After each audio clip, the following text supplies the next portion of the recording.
Hello guys, to mayam pudamagpu aigi channel da taramna okjari. Ngasigi mathel sina hangam maru ga elisha ga thongba shorshe elish haibaduni jamna su easy oiba and how su hauba. To mayam jengminarase ka. Sigi damakta ina laurise mixed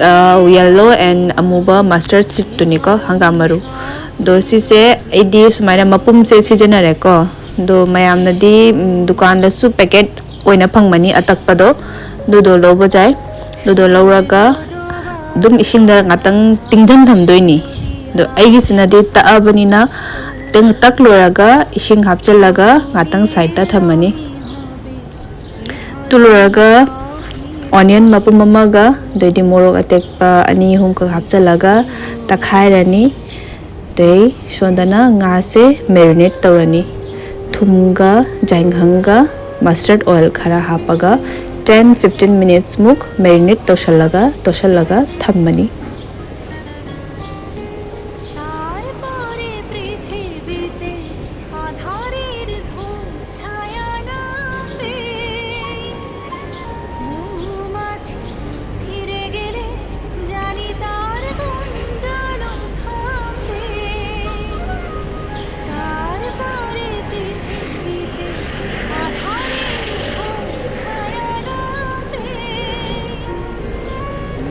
sise totpi matamda phajana munna thau thum se phajana munna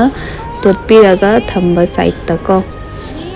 dei sondana ei khang shalani thau mustard oil to khara hapani dei kala jira do dusu khara hapchalani dei dinga sai gi onion ga morok ka paste to gibado dusu hapchalani dei di phajana munna ngaurani sise ngauba loyakpa kanda aigi maroi marang loina shunaba hapani jamnadi sika maroi marang changde khali janghanga morokka thumga tani hapaga sise tang hapani hapaga phajana ngaurani sise maroi marang se mulle haiba kanda aigi ngasai gi hangam maru gi tingjanna thambado adudusu hapchan khrani hapchalaga ising khara hapaga phajana ngauminarani phajana sise ngatang sumaina kabok tang ngauraga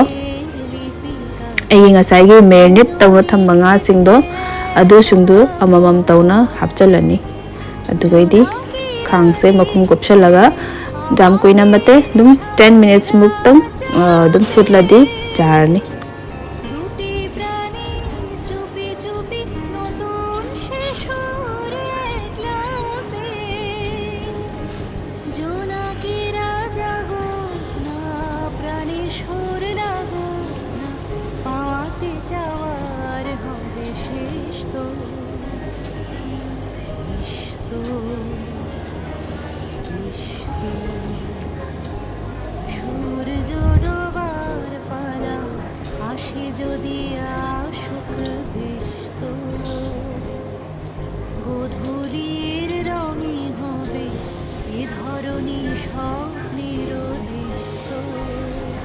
do sise gi 10 minutes sure sise lauthoga